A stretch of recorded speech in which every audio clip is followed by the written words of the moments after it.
Thomas Mitchell's coffee mug slipped from his weathered fingers, shattering against the kitchen floor as he stared through the frost-covered window. For 47 consecutive mornings, the wild bobcat had appeared at exactly 7:23 a.m., touching her paw to the glass 3 times before vanishing into the Colorado pines. But this morning was different. Sierra, as he'd named her, carried something metallic in her mouth, something that made Thomas's 72-year-old heart slam against his ribs like a caged bird. The small tag glinted in the early sunlight, bearing a logo he'd spent 15 years trying to forget. Biodyne Research Facility. His arthritic hands trembled as memories crashed over him. His adopted daughter Emily's final, rage-filled words before her car accident, his wife Maria's last breath in that sterile hospital room, the board meeting where everything went wrong. "Dear God," he whispered, backing away from the window. "What have you brought me, girl?" Outside, Sierra's piercing blue eyes, a genetic impossibility that now made terrifying sense, fixed on his through the glass, as if she'd been waiting 15 years for this moment of reckoning. Leave a like and share your thoughts in the comments along with the city you're watching from now. Let's continue with the story.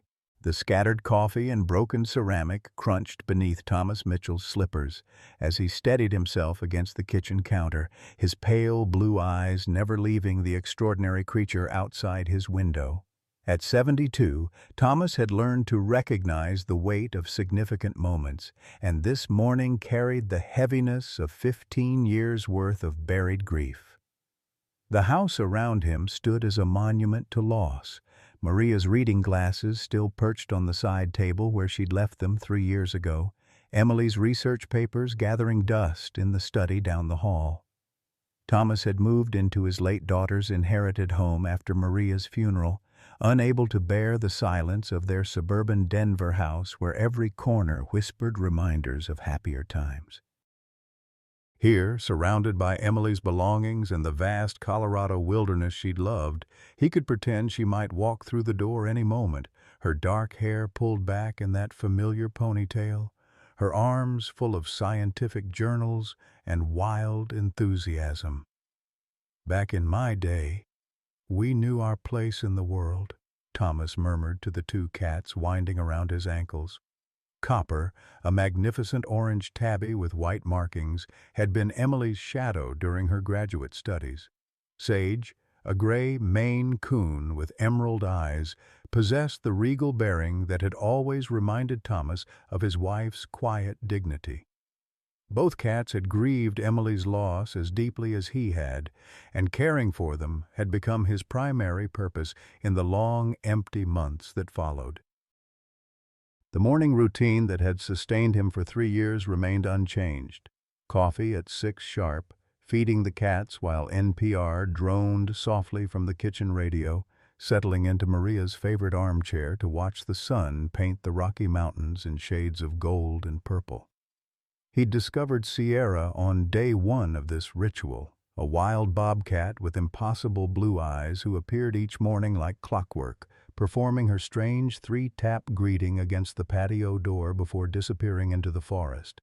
Thomas had been a pharmaceutical executive for 43 years, climbing from a small-town boy with big dreams to the boardrooms of Denver's largest drug companies. He understood the language of profit margins and patent applications. But he'd never lost his wonder at the natural world that surrounded their mountain home. Maria used to tease him about his soft heart for strays, and indeed their marriage had been filled with rescued dogs, injured birds, and the occasional lost cat who'd found sanctuary in their care. Now, staring at the metallic tag Sierra had brought him, Thomas felt the careful walls he'd built around his grief beginning to crumble. Biodyne Research Facility. The name alone transported him back to sterile conference rooms and heated arguments, to the night he'd cast the deciding vote that would haunt him for the rest of his days. Emily had been so passionate about her research, so certain she could develop treatments for rare blood disorders, like the one that eventually claimed Maria's life. "Some things are better left buried," he whispered. But even as he spoke the words, Thomas knew his quiet life was about to change forever. Thomas knelt beside the shattered coffee mug, his knees protesting against the cold tile as he carefully gathered the larger pieces. Outside, Sierra remained motionless, that damning metal tag still clutched between her teeth like an accusation he couldn't ignore. The morning light streaming through the kitchen window illuminated the surgical scar running along her left hind leg, a precise, professional mark that spoke of veterinary procedures and research protocols. "Well, I'll be damned," Thomas muttered, the old phrase his father had favored tumbling out automatically. He'd spent 15 years telling himself that Emily's death had been a tragic accident, that the research facility closure had been a necessary business decision, that some things happened beyond anyone's control. But Sierra's presence suggested otherwise, and the tag in her mouth was proof that the past refused to stay buried. Standing slowly, Thomas moved toward the patio door with deliberate steps. Sierra's blue eyes, those impossible, beautiful blue eyes that no wild bobcat should possess, tracked his movement. When he reached for the door handle, she didn't flee as any normal wild animal would. Instead, she sat back on her haunches and dropped the tag at the threshold, her gaze never leaving his face. The metal was warm from her mouth when Thomas picked it up, and the numbers etched below the Biodyne logo made his breath catch. Subject, number 47S. 47. The same number of days Sierra had been visiting his home. The same number of research subjects Emily had mentioned in their final devastating argument. "You remember her, don't you?" Thomas whispered, and something in Sierra's posture, the slight tilt of her head, the way her ears pricked forward, suggested understanding that went far beyond animal instinct. Copper appeared beside Thomas's legs, pressing against the screen door with an urgency that surprised the old man.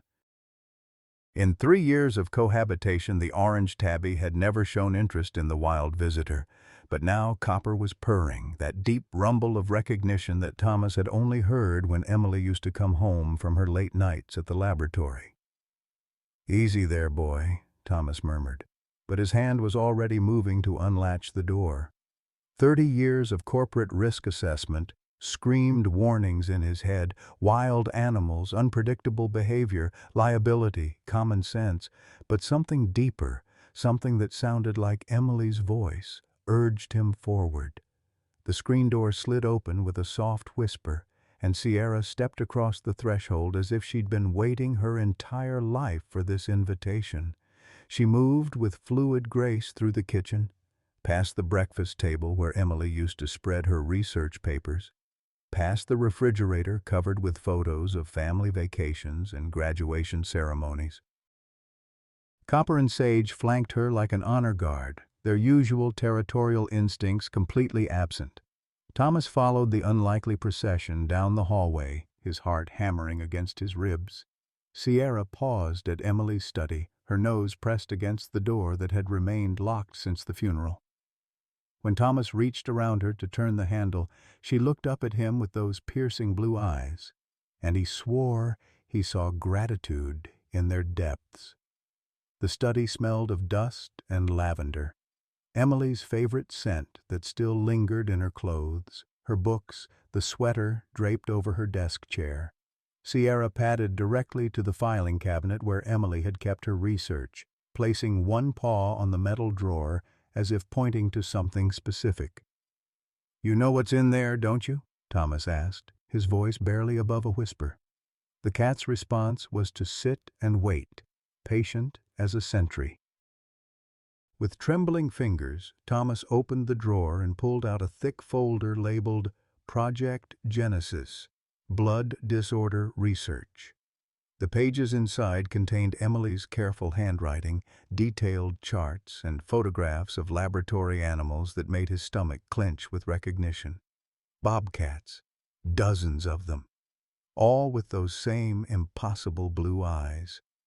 The phone's shrill ring cut through the silence like a blade, making Thomas jump and scatter papers across Emily's desk. The caller ID display made his blood turn to ice. Biodyne Research, Dr. Richard Harrison. Thomas stared at the phone for 3 rings, 4, 5. Sierra moved closer to his leg, her warm body pressed against his trembling knees. On the 6th ring, he answered. Thomas Mitchell. Mr. Mitchell, this is Dr. Richard Harrison from Biodyne Research. I believe you have something that belongs to us. The voice was calm, professional, carrying just enough authority to make Thomas's corporate instincts snap to attention. But Sierra's low growl, barely audible but unmistakably protective, reminded him that some things mattered more than old habits. I don't know what you're talking about, Doctor. I think you do. Subject 47S. She's been missing for quite some time, and our tracking indicates she's in your area. We'll be there within the hour to retrieve her. The line went dead, leaving Thomas staring at the receiver while Sierra watched him with those knowing blue eyes, as if she understood exactly what was coming. The black sedan pulled into Thomas's gravel driveway exactly 53 minutes after the phone call, its engine purring with the quiet confidence of German engineering. Through the kitchen window, Thomas watched a tall, lean man in his mid-50s emerge from the driver's seat, his movements precise and deliberate. Dr. Richard Harrison wore a charcoal wool coat that probably cost more than Thomas's monthly Social Security check, and his silver hair was combed back in a style that spoke of boardrooms and country clubs. Sierra had vanished the moment the car appeared, melting into the shadows beneath Emily's desk like smoke. Copper and Sage had followed suit, leaving Thomas alone to face whatever was coming. His hands shook as he poured himself a bourbon. Maria would have scolded him for drinking before noon, but Maria wasn't here to witness the unraveling of everything he'd tried to forget. The knock came soft but insistent. Thomas opened the door to find Dr. Harrison studying him with pale gray eyes that seemed to catalog every detail, the tremor in his hands, the coffee stain on his flannel shirt, the way his shoulders curved inward like a man carrying invisible weight. Mr. Mitchell, thank you for agreeing to see me. I don't recall agreeing to anything, Doctor. Harrison's smile was thin but not unkind. May I come in? What I have to tell you? Well, it's better discussed privately. Against his better judgment, Thomas stepped aside. Harrison moved through the entrance hall with the careful attention of someone taking inventory, his gaze lingering on the family photos lining the walls. When he reached the living room, he settled into Maria's armchair without invitation, as if he'd been planning this conversation for years. You have a beautiful home. Your daughter had excellent taste. Had? Past tense. Thomas remained standing, his back straight despite the ache in his spine. What do you want, Doctor? I want to tell you the truth about Emily's death, and about why Subject 47S, Sierra, as you've apparently named her, has been visiting you. The bourbon glass slipped from Thomas's fingers, landing on the carpet with a soft thud that soaked amber liquid into Maria's favorite Persian rug. Emily died in a car accident. The police report was fabricated, with Emily's full cooperation, I might add.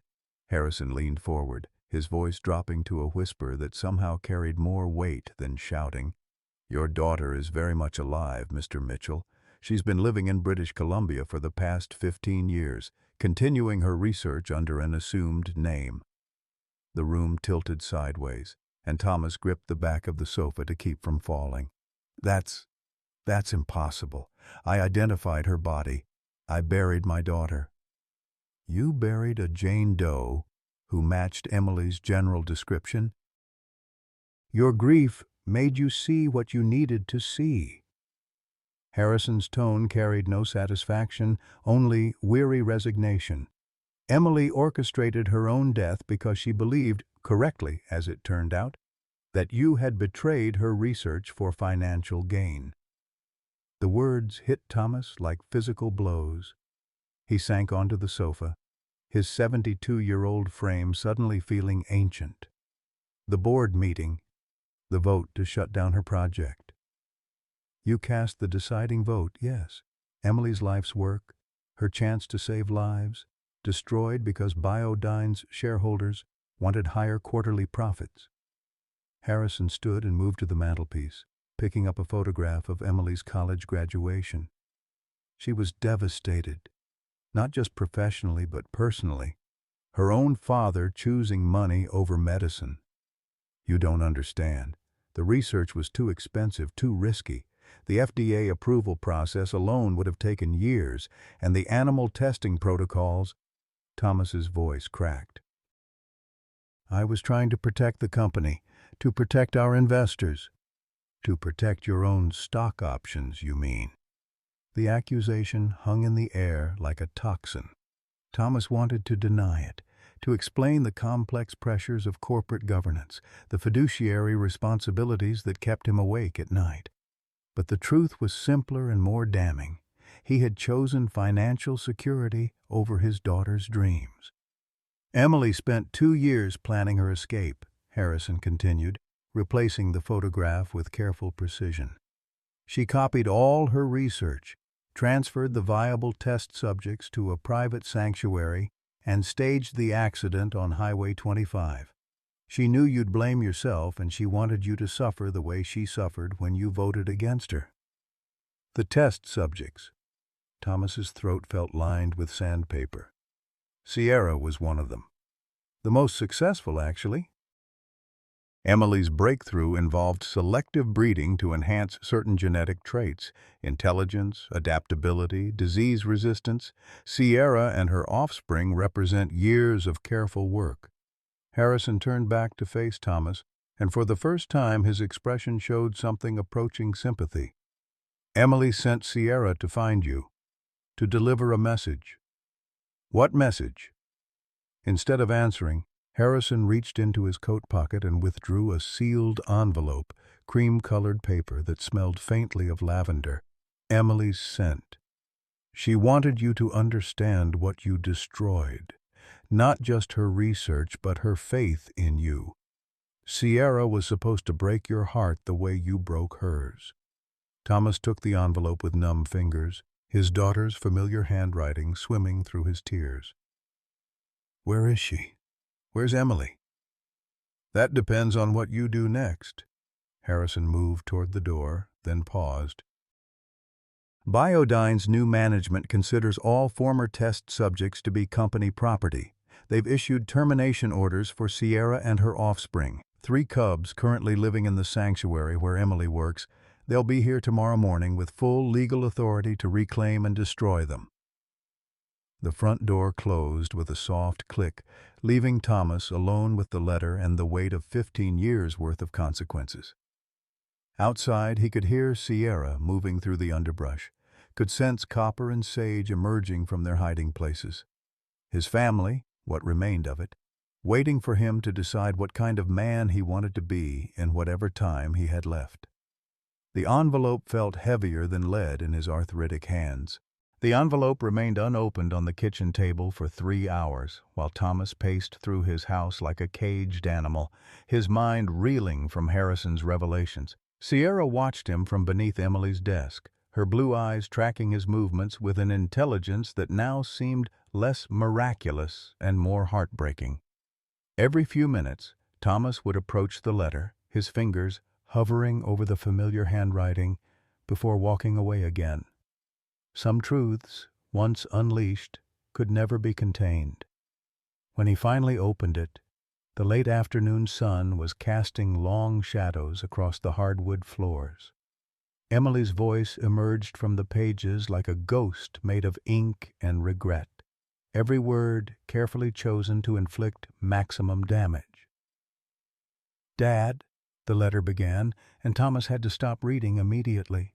She had always called him Papa when she was small, switching to Dad during her teenage years, then back to Papa when she'd started her doctoral work.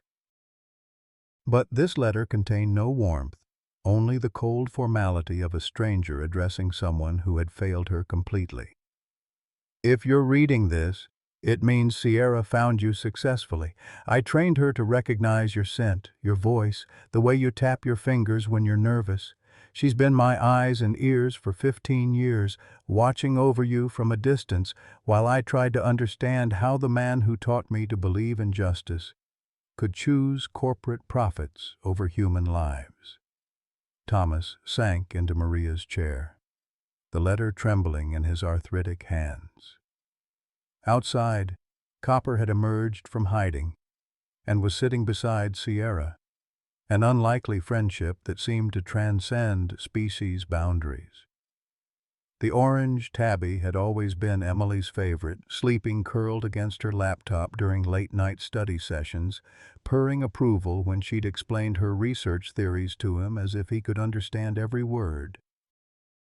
I know about Maria, the letter continued, and Thomas felt his heart clench. I know the treatment I was developing could have saved her. I know you voted against funding it 3 months before her diagnosis, and I know you've been living with that guilt ever since.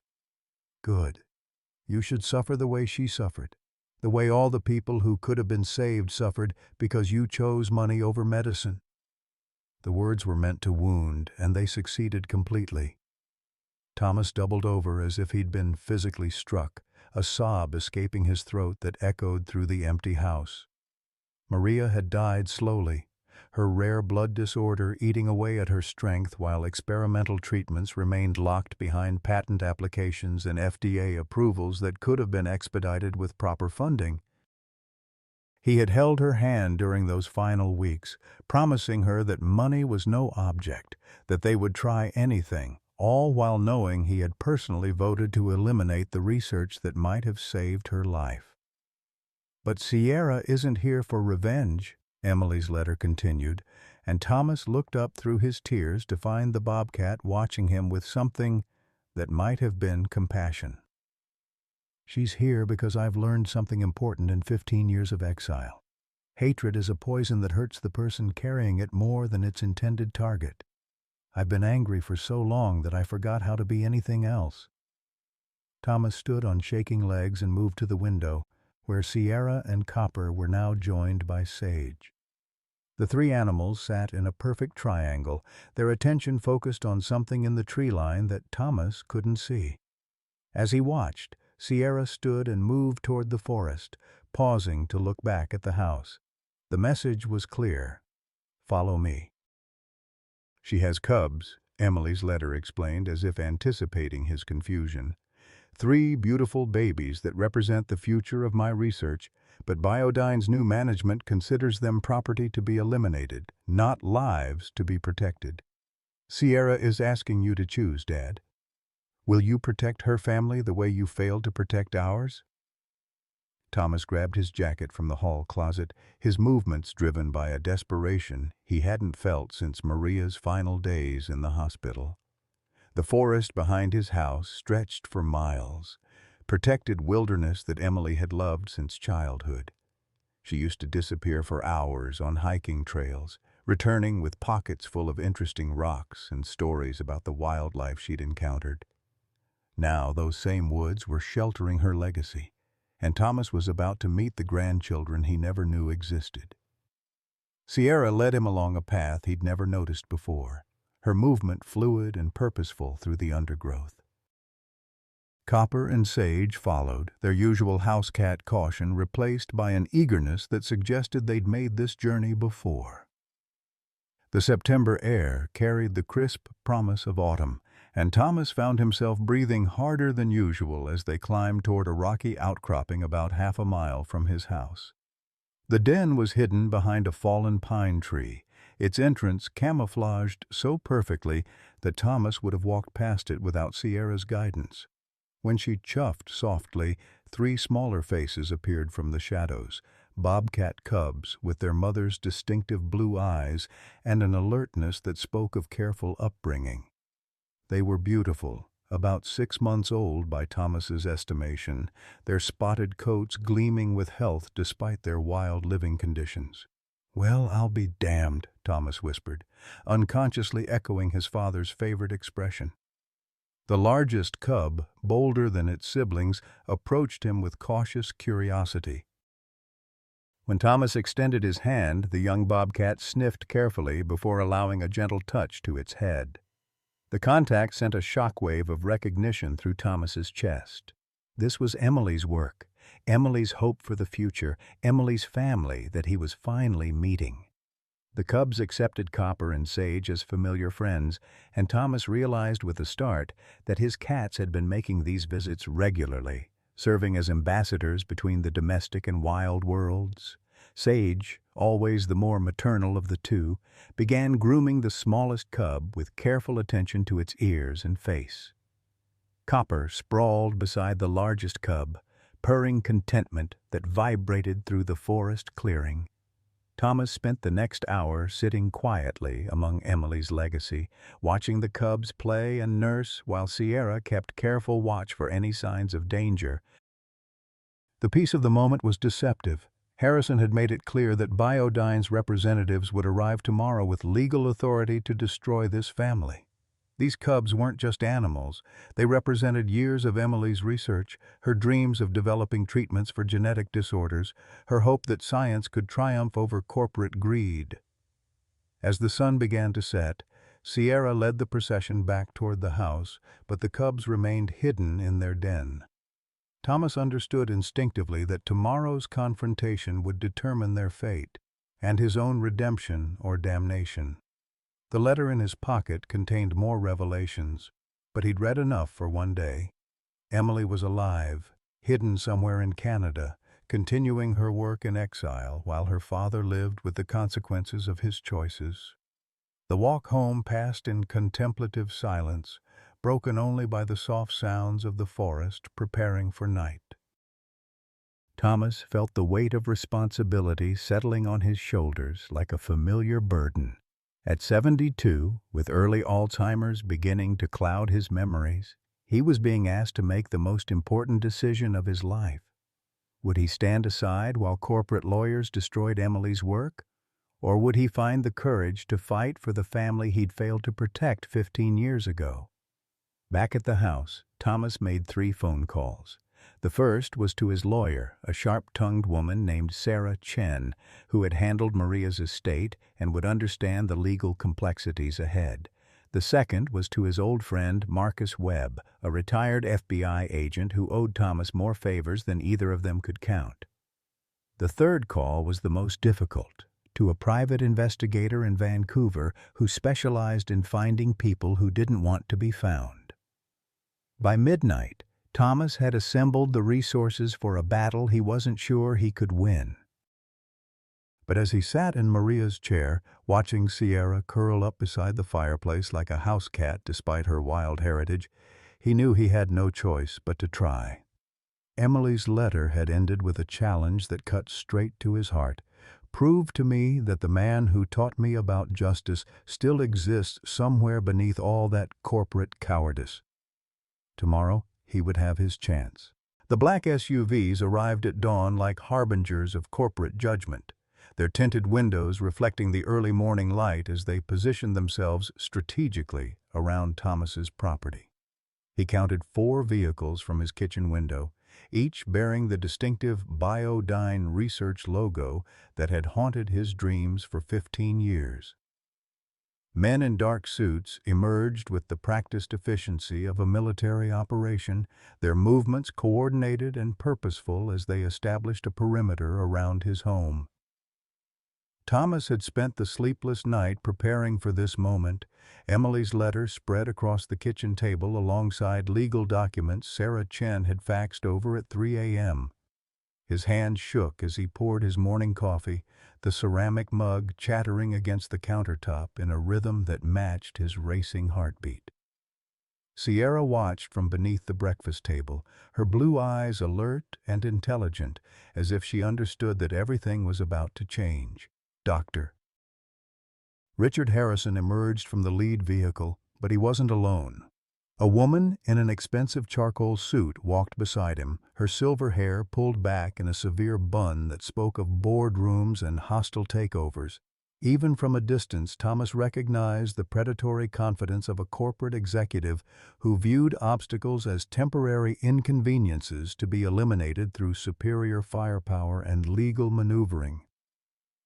The knock on his front door came precisely at 7 o'clock, punctual as a funeral procession. Thomas opened it to find Harrison flanked by the silver-haired woman and two men who radiated the quiet menace of professional security contractors. Their presence filled his doorway like a storm cloud, dark and threatening. "Mr. Mitchell, this is Victoria Steele, Biodyne's Chief Executive Officer," Harrison said, his voice carrying a weariness that hadn't been present during their previous conversation. "She's here to personally oversee the recovery of our missing research assets." Victoria Steele stepped forward with the measured stride of someone accustomed to getting her way through sheer force of will. Her pale gray eyes, so similar to Harrison's that Thomas wondered if corporate executives were bred in some specialized facility, swept across his living room with calculating precision. When her gaze settled on the family photographs lining the mantelpiece, particularly the pictures of Emily, her expression softened almost imperceptibly. "Mr. Mitchell, I understand this situation is emotionally challenging for you," she began, her voice carrying the practiced sympathy of someone who had delivered countless difficult verdicts. "But Biodyne has significant financial investment in Subject 47S and her offspring. We're prepared to offer you substantial compensation for any inconvenience you've experienced." "Inconvenience?" Thomas's voice cracked with disbelief. "You're talking about living creatures, not laboratory equipment." "Actually, we're talking about genetically modified research subjects that represent millions of dollars in development costs," Steele replied, her corporate mask slipping to reveal the steel beneath. "These animals were bred specifically for medical research, and their unique genetic markers make them extremely valuable for ongoing pharmaceutical development." Thomas felt his temper rising, the careful control he'd maintained throughout his corporate career beginning to fray. "My daughter created those genetic markers through years of dedicated research that your company destroyed for profit margins. Your daughter violated numerous research protocols and stole proprietary genetic material when she faked her death," Steele countered, pulling out a tablet that displayed what appeared to be legal documents. "Biodyne has clear ownership of all research conducted under our auspices, including any animals modified during the development process." The conversation was interrupted by a soft chuff from the hallway, and Thomas turned to see Sierra emerging from her hiding place. She moved with fluid grace toward the group of strangers, her magnificent coat catching the morning light streaming through the windows. The security contractors tensed immediately, their hands moving toward concealed weapons. But Sierra showed no signs of aggression. Instead, she positioned herself between Thomas and the corporate delegation, her body language protective but not threatening. "Remarkable," Harrison whispered, his scientific curiosity overriding professional caution. "She's showing clear protective behavior toward a human outside her original research environment." Emily's socialization protocols were more successful than we anticipated. Victoria Steele studied Sierra with the calculating gaze of someone appraising valuable property. "Dr. Harrison, please prepare the tranquilizer equipment. We'll need to sedate the subject for transport." "No." The word emerged from Thomas's throat with surprising force, driven by a protective instinct he hadn't felt since Emily was a child. "You're not taking her anywhere." "Mr. Mitchell, be reasonable," Steele said, her patience beginning to wear thin. "This animal belongs to Biodyne Research. We have legal documentation proving our ownership, and we're prepared to obtain a court order if necessary." Thomas pulled out his phone and speed-dialed Sarah Chen's number. His lawyer answered on the first ring as if she'd been waiting for this exact moment. "Sarah, they're here." "Execute the injunction." The next few minutes passed in a blur of legal maneuvering that left the corporate delegation visibly frustrated. Sarah Chen's voice emerged from the phone's speaker with the crisp authority of someone who had spent decades battling corporate overreach. She cited animal welfare statutes, environmental protection laws, and a hastily filed injunction that would prevent Biodyne from removing any animals from Thomas's property pending a full legal review. "This is a temporary setback," Steele warned, her corporate composure cracking to reveal genuine anger. "Biodyne has significant legal resources, and we will recover our property regardless of your delaying tactics." "Your property?" Thomas's voice rose with righteous indignation. "These are living beings, not corporate assets. Sierra has been living free for 15 years, raising a family, contributing to the natural ecosystem. You have no right to drag her back into a laboratory cage." "Doctor." Harrison stepped forward, his expression troubled. "Mr. Mitchell, you don't understand the full situation. Sierra and her cubs aren't just research subjects. They're the key to developing treatments for genetic disorders that affect thousands of children. Emily's work could save lives, but only if we can continue the research." "Then continue it without destroying the animals she protected," Thomas shot back. "Find another way that doesn't require caging wild creatures for human benefit." The standoff stretched into an uncomfortable silence, broken only by Sierra's soft purring as she rubbed against Thomas's legs. Copper and Sage had emerged from hiding to flank their wild friend, creating an unlikely alliance of domestic and wild felines united in their loyalty to the old man who had given them sanctuary. Victoria Steele checked her expensive watch with the impatience of someone whose time was worth more than most people's annual salaries. "Dr. Harrison, how long will your tranquilizer equipment take to prepare?" "Actually, ma'am, there's something else you should know," Harrison said, his voice carrying a reluctance that made Thomas's pulse quicken. "The cubs aren't here. Subject 47S has moved them to a secondary location, probably in response to our presence. Without her cooperation, finding them could take weeks." The admission hit the corporate delegation like a physical blow. Steele's carefully maintained composure cracked completely, revealing the frustrated fury of someone who had expected easy victory. "Then we take the mother and use her to locate the offspring." "That won't work," Thomas said, surprised by his own boldness. "Sierra trusts me. If you take her by force, she'll never cooperate with your research. You'll have a traumatized, uncooperative animal that's worthless for your purposes." The truth of his statement hung in the air like a challenge. Sierra looked up at Thomas with those impossible blue eyes, and he saw in them the same intelligence and determination that had driven Emily's research. This wasn't just about corporate ownership or scientific advancement.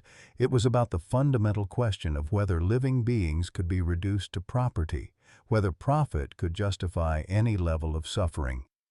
"We'll be back tomorrow with a federal warrant," Steele promised, her voice cold with corporate authority. "Enjoy your last night with Biodyne's property, Mr. Mitchell. After tomorrow, you'll never see that animal again." As the black SUVs disappeared down his gravel driveway, Thomas sank into Maria's chair with the weight of impending battle settling on his shoulders. Sierra curled up beside him, her warm presence a reminder of everything he was fighting to protect.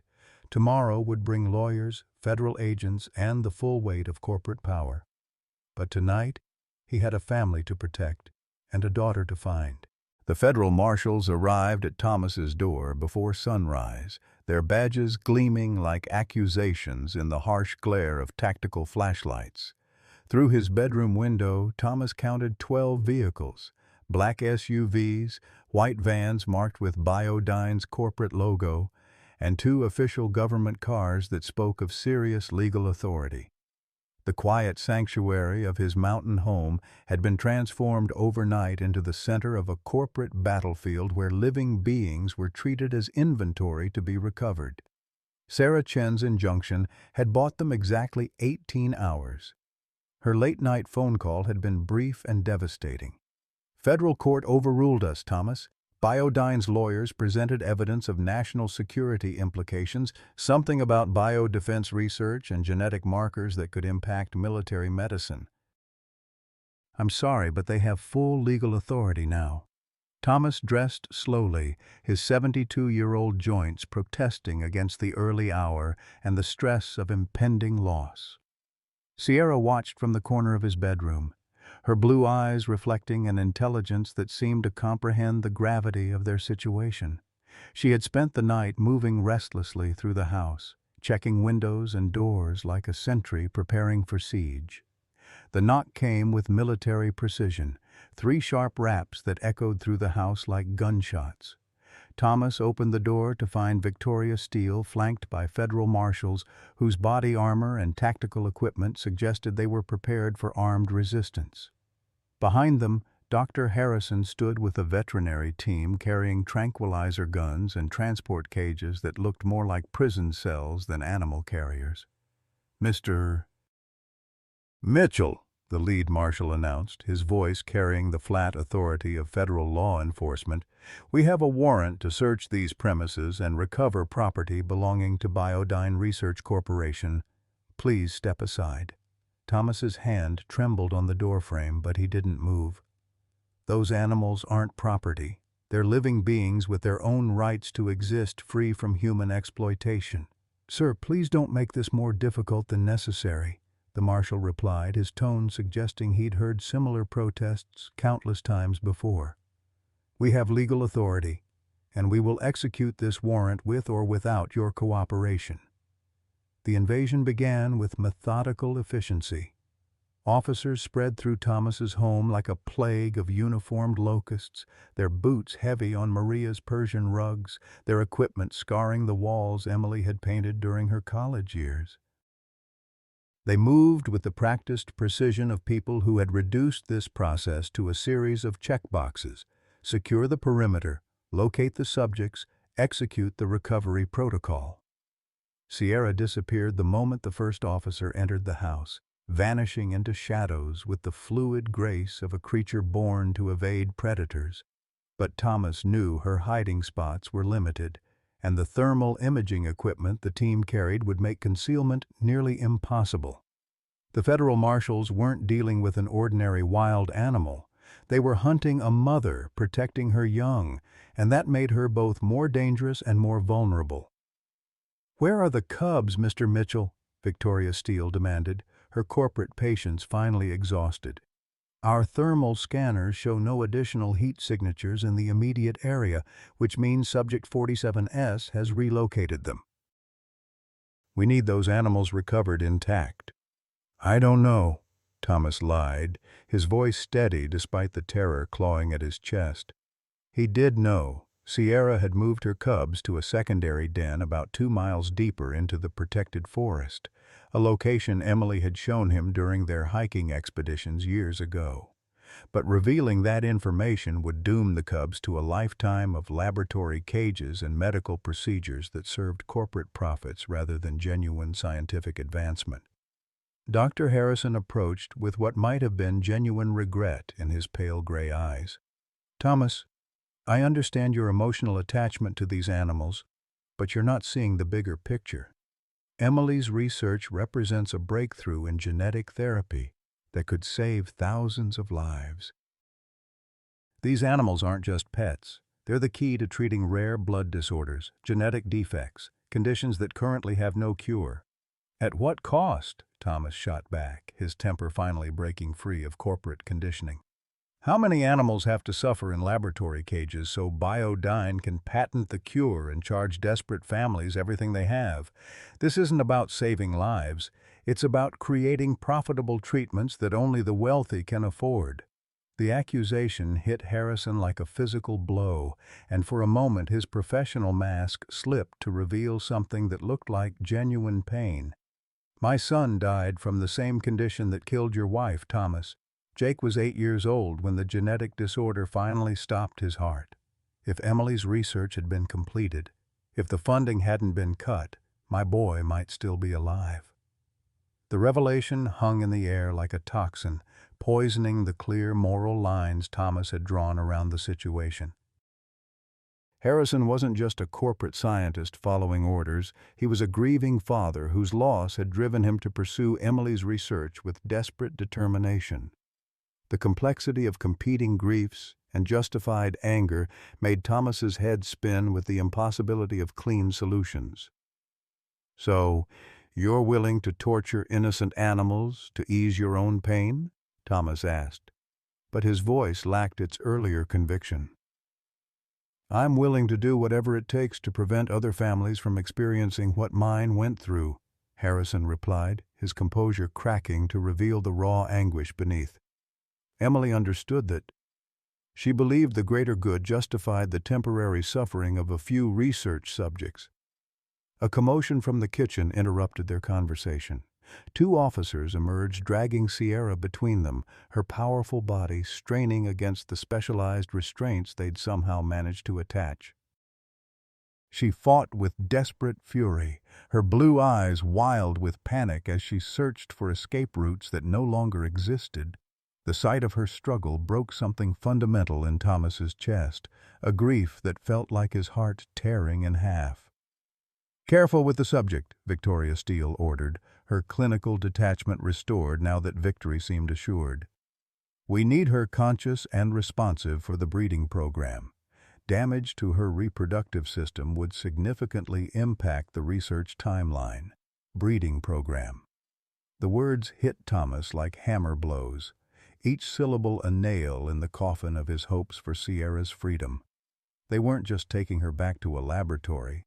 They were reducing her to a biological factory for producing cubs that would never know life outside institutional walls. Sierra's struggles intensified when she saw Thomas, and her eyes held an accusation that cut deeper than any corporate lawyer's threats. He had promised protection through his acceptance, his care, his love. Now she was watching him fail her just as he had failed Emily, just as he had failed Maria, just as he had failed everyone who had ever trusted him to choose courage over convenience. The federal marshals loaded Sierra into a transport cage despite her continued resistance, her cries echoing through the mountain air like a funeral dirge for everything Thomas had hoped to redeem. The transport vehicle disappeared down the mountain road with Sierra caged in its belly, leaving Thomas standing in his driveway like a man witnessing his own funeral. The federal marshals had departed with military efficiency, their mission accomplished despite his feeble resistance. Only Dr. Harrison remained, his expensive sedan idling in the morning mist as he approached Thomas with something that might have been compassion in his weathered features. "I want you to see something," Harrison said quietly, pulling out his smartphone and scrolling through what appeared to be medical files. "This is why Emily's research matters. This is why we need Sierra and her cubs." The screen displayed photographs that made Thomas's stomach clench with recognition. Children in hospital beds, their small bodies connected to machines that hummed with artificial life. The genetic blood disorder that had claimed Maria's life was also stealing these young souls, their families watching helplessly as medicine failed to provide answers that corporate greed had made financially unfeasible. 8-year-old Jake Harrison died on a Tuesday morning in March, Harrison continued, his voice thick with grief that time hadn't softened. The experimental treatment that might have saved him was stuck in FDA approval hell because Biodyne couldn't justify the research costs for such a rare condition. Sound familiar? Thomas felt the weight of Harrison's accusations settling on his shoulders like a shroud. The board meeting 15 years ago flashed through his memory with devastating clarity. His own voice casting the deciding vote to terminate Emily's research, his justification about fiscal responsibility and shareholder value echoing in the corporate conference room like a death sentence for children he would never meet. "You think I don't know what I've done?" Thomas whispered, his voice barely audible above the mountain wind. "You think I haven't counted the cost of that vote every single day since Maria died? Every morning I wake up knowing that my greed killed my wife and destroyed my daughter's dreams." Harrison's expression softened slightly. the shared grief of fathers who had failed to protect their loved ones, creating an unexpected bridge between them. Then help me finish what Emily started. Help me make sure no more children die from something we could prevent. By torturing Sierra? By caging her cubs for breeding experiments? Thomas shook his head, tears streaming down his weathered cheeks. There has to be another way. Emily found another way. Emily's been working alone in exile for 15 years, Harrison replied, pulling out a tablet that displayed satellite images of a remote facility in British Columbia. She's made incredible progress, but she's reached the limits of what one person can accomplish without proper funding and institutional support. The cubs Sierra produced represent the next generation of her research, living proof that genetic therapy can work. The images on the screen showed a modest compound nestled in Canadian wilderness, buildings that looked more like a nature sanctuary than a traditional research facility. Thomas could see large outdoor enclosures, veterinary facilities designed for animal comfort rather than corporate efficiency, and what appeared to be a small residential building where someone might live in peaceful isolation. "She's there?" Thomas asked, his voice breaking with 15 years of suppressed hope. "She's been there since her supposed death, continuing the work under the protection of Canadian wildlife laws," Harrison confirmed. "But she needs Sierra's bloodline to complete the genetic mapping. Without her cubs, the research stalls indefinitely." Thomas studied the satellite images with the desperate attention of a drowning man grasping for salvation. Somewhere in that remote Canadian facility, his daughter was alive, working to honor Maria's memory by preventing other families from experiencing their devastating loss. The irony was crushing. Emily had spent 15 years believing her father had betrayed her research for money, while Thomas had spent the same period believing his daughter was dead because of his corporate cowardice. "Take me to her," Thomas said suddenly, the decision crystallizing with startling clarity. "Take me to Emily." Harrison looked genuinely surprised by the request. "Thomas, the facility is classified. Emily's work requires absolute secrecy to avoid corporate interference. Biodyne's competitors would kill to access her research data." "Then we make a deal," Thomas replied, his voice gaining strength as a plan began forming in his mind. "I'll help you convince Emily to work with Biodyne again, to bring her research back to the United States where it can receive proper funding and FDA approval.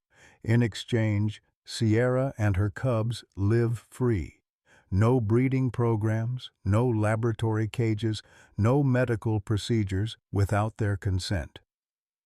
The proposal hung in the air between them like a challenge to everything both men thought they understood about corporate priorities and scientific necessity. Harrison's expression cycled through surprise, calculation, and something that might have been hope before settling into the wary caution of someone who had learned not to trust easy solutions. "Victoria Steel will never agree to those terms," Harrison said finally. "Biodyne has invested millions in this research. The shareholders expect returns, and Sierra's genetic line represents their best chance of recouping those losses." "Then we go around Steel," Thomas suggested, his corporate instincts reawakening after years of retirement dormancy. "I still have contacts in the pharmaceutical industry, regulatory agencies, congressional oversight committees. What if we could arrange independent funding for Emily's research? Government grants, university partnerships, medical foundations that prioritize patient care over profit margins?" Harrison's eyes widened as he began to understand the implications of Thomas's proposal. Independent funding would free Emily's research from corporate control, allowing her to pursue treatments based on medical necessity rather than market viability. It would also eliminate Biodyne's ownership claims over Sierra and her cubs, returning them to protected wildlife status under federal law. "Emily would have to agree to return to the United States," Harrison pointed out. "She's built a life in Canada, established relationships with conservation groups and wildlife agencies. convincing her to trust American institutions again after what Biodyne did to her research. "Leave Emily to me," Thomas interrupted, his determination crystallizing into something approaching courage. "I'm her father. I know how to apologize, and I know how to keep promises. The question is whether you're willing to help me fix what we both broke 15 years ago."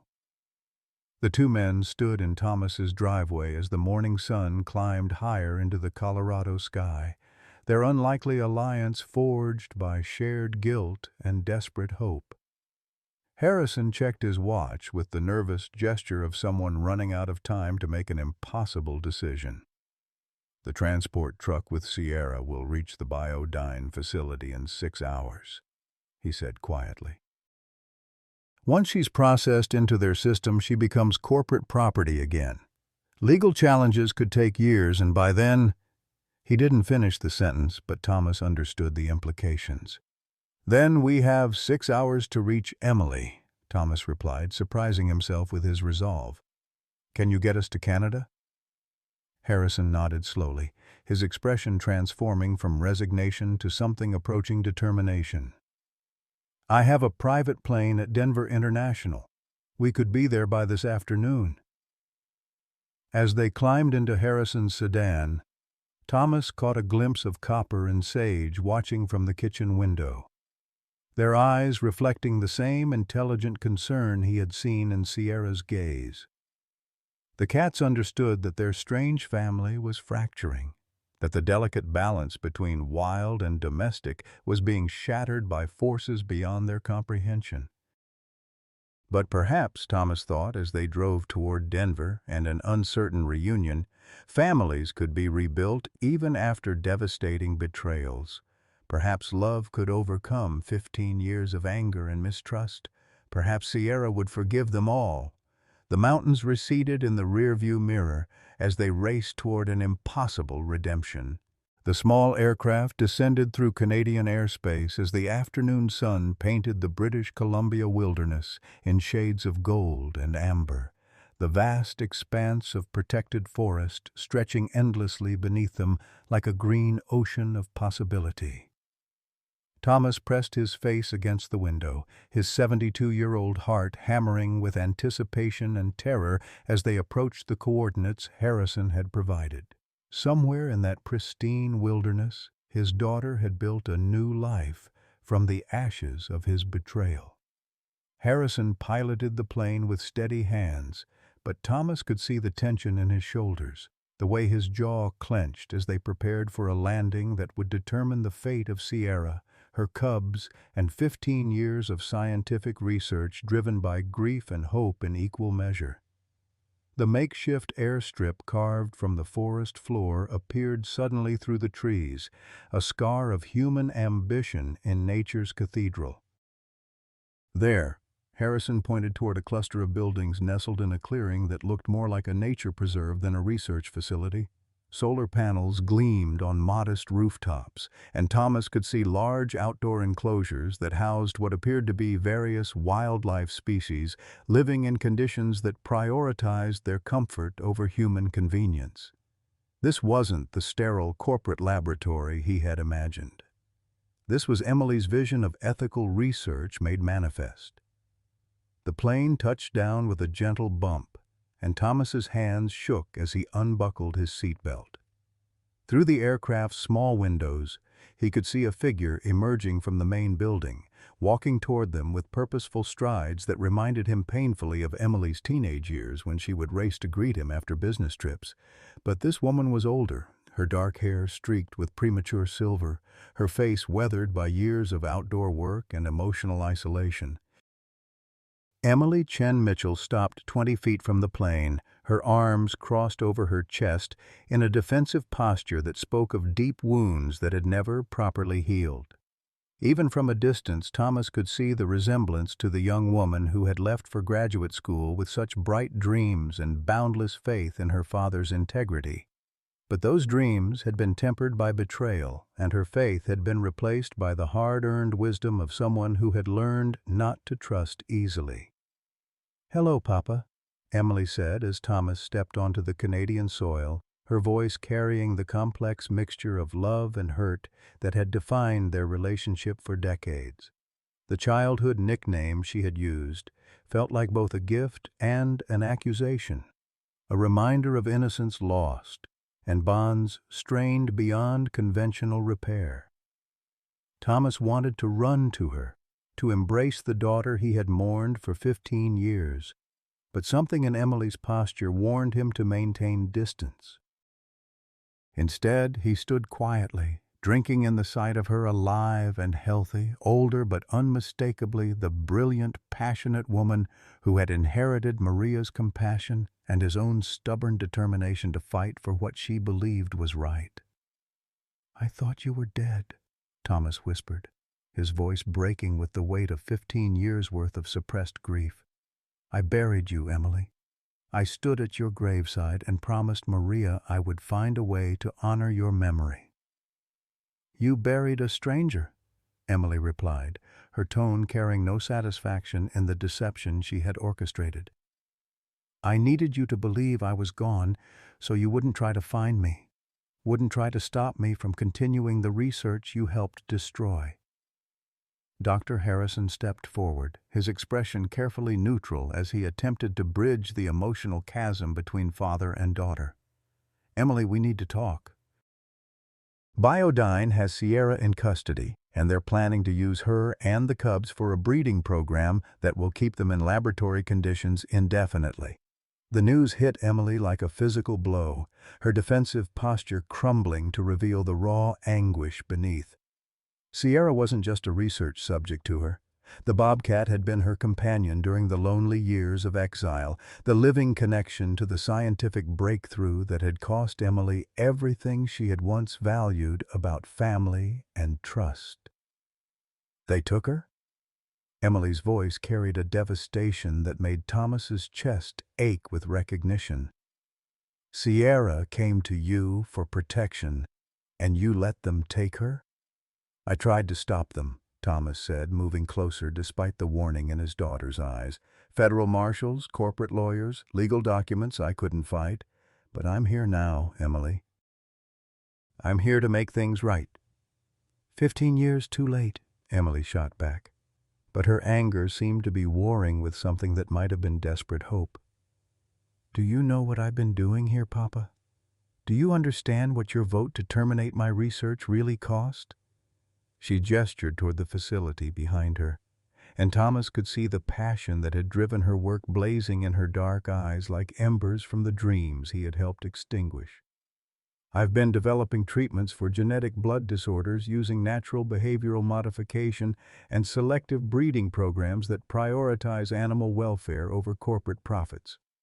Sierra and her cubs represent proof that ethical research can produce better results than laboratory torture." Thomas felt the weight of his daughter's accusations settling in his chest like a stone. "Emily, You never meant to choose money over medicine?" Emily interrupted, her voice rising with 15 years of suppressed fury. "You never meant to vote against funding that could have saved Maria's life? You never meant to destroy the research that might have prevented other families from watching their loved ones die from preventable causes?" The words hung in the Canadian air like an indictment, each accusation finding its target with surgical precision. Thomas had rehearsed apologies during the flight north, but facing his daughter's righteous anger made every prepared speech feel inadequate and hollow. "I was wrong," Thomas said simply, the admission feeling like exhaling poison from his lungs. "I was terrified, greedy, and wrong. I chose corporate safety over scientific courage, and that choice killed your mother and destroyed your faith in me. I can't undo those decisions, Emily, but I can help you finish what we started." Emily studied her father's face with the careful attention of someone who had learned not to trust words without examining the motivations beneath them. The silence stretched between them like a bridge neither was certain they could cross. The Canadian wilderness held its breath as father and daughter faced each other across 15 years of pain, misunderstanding, and love that had survived despite everything corporate greed and human weakness had done to destroy it. Emily's anger was justified, her hurt earned through betrayal and loss, but Thomas could see beneath the defensive armor to the young woman who had once believed her father could move mountains if it meant protecting the people they loved. "Sierra's cubs are still free," Dr. Harrison said quietly, breaking the tense silence that threatened to stretch into another decade of separation. "They're hidden in the Colorado wilderness, and Biodyne doesn't know their location. But without Sierra to guide us to them, they might not survive the coming winter alone." Emily's expression shifted from anger to professional concern, her scientific mind automatically calculating the survival odds for juvenile bobcats facing their first harsh mountain winter without maternal guidance. Thomas recognized the transformation. He had seen it countless times during Emily's childhood when her emotional responses gave way to analytical problem-solving, the same intellectual curiosity that had driven her toward genetic research despite his corporate world's emphasis on profit over discovery. "How old are they?" Emily asked, her tone becoming clinical as she focused on the immediate crisis threatening the animals she had helped bring into existence. "Approximately 6 months," Harrison replied. "Sierra moved them to a secondary den when Biodyne's vehicles arrived, but Thomas is the only one who knows the location. Without human intervention, their chances of surviving until spring are minimal." Thomas felt the weight of responsibility settling on his shoulders like a familiar burden. Sierra's cubs represented more than research subjects or genetic curiosities. They were Emily's legacy, living proof that ethical science could produce remarkable results when guided by compassion rather than corporate greed. Their survival depended on decisions he would make in the next few hours. "I'll take you to them," Thomas said, his voice gaining strength as purpose clarified his thinking. "But I need your word that they'll be protected, that this won't become another Biodyne breeding program that reduces living creatures to laboratory equipment." Emily studied her father's face with the careful attention of someone who had learned not to trust easily. "You're willing to help me rescue them?" "Even though it means defying Biodyne, risking legal consequences, potentially losing everything you have left?" "I've already lost everything that mattered," Thomas replied, thinking of Maria's empty chair, Emily's supposed grave, the decades of guilt that had poisoned every moment of happiness since that devastating board meeting. "Sierra trusted me to protect her family, and I failed. Maybe I can't undo the damage I've caused, but I can try to honor that trust now." The transformation in Emily's expression was subtle but unmistakable, the defensive anger softening into something that might have been cautious hope. She stepped closer to her father, studying the lines grief had carved in his weathered features, the way his hands shook with age and emotion, the genuine regret that had replaced the corporate confidence she remembered from their final argument. "The cubs aren't just research subjects," Emily said quietly. "They represent a new approach to genetic therapy that could revolutionize treatment for rare blood disorders, but more than that, they're individuals with their own right to live free from human exploitation. Can you understand that distinction?" Thomas nodded, remembering the way Sierra had touched her paw to his kitchen window each morning, the intelligence in her blue eyes that spoke of consciousness and choice, rather than mere instinct. "She chose to trust me, Emily. She chose to bring her cubs near my home because she sensed safety there. I won't let that trust be betrayed again." Dr. Harrison checked his watch with growing urgency. "Biodyne's transport will reach their facility in 2 hours. Once Sierra is processed into their system, extracting her becomes exponentially more difficult. We need to move quickly if we're going to mount a rescue operation." Emily turned toward her research facility, gesturing for them to follow her inside. The building's interior reflected her commitment to ethical research. Comfortable animal habitats, state-of-the-art medical equipment designed for minimum stress procedures, and living spaces that prioritized psychological well-being alongside physical health. Thomas could see his daughter's values manifested in every design choice, the compassionate scientist she had become despite his early influence. "I have contacts in the Canadian Wildlife Protection Agency," Emily explained, pulling out maps and communication equipment. "We can coordinate a cross-border rescue operation, but it will require perfect timing and absolute commitment from everyone involved. Are you prepared for that level of risk?" Thomas thought of Sierra's desperate struggles as federal marshals loaded her into the transport cage, her blue eyes searching his face for the protection he had promised but failed to provide. The memory strengthened his resolve in ways that years of corporate success had never managed. "I'm 72 years old with early-stage Alzheimer's," Thomas said simply. "My memories are starting to fade, but I want the ones that remain to be worth preserving. I want to remember being the man you thought I was when you were young, before greed made me forget what really mattered." Emily's eyes filled with tears she had held back for 15 years, and for the first time since their reunion, she reached out to touch her father's hand. The contact was brief but electric, a connection that transcended words and apologies to touch something fundamental about love and forgiveness and second chances.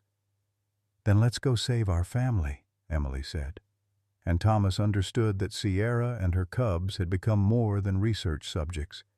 They were the bridge that would carry him and his daughter back to each other across the wreckage of their shared past. At 72, Thomas thought his story was over, until a wild bobcat with impossible blue eyes reminded him that it's never too late for redemption. Like many of us who've made difficult choices in corporate America, Thomas carried decades of guilt about prioritizing financial security over family dreams.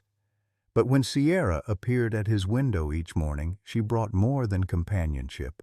She brought the chance to finally choose love over fear, courage over convenience.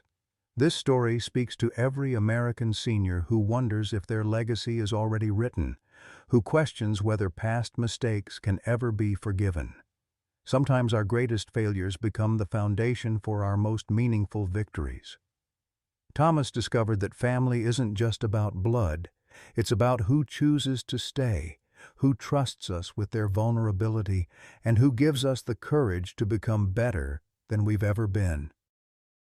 In a world that often dismisses older Americans as irrelevant, Sierra showed Thomas that wisdom, compassion, and second chances can create miracles that corporate boardrooms never imagine. Questions for interaction. What unexpected friendship or encounter has given you a second chance at happiness in your later years? Have you ever discovered that a mistake from your past led to an unexpected blessing? Please share your thoughts and stories in the comments below. Your experiences matter and inspire others.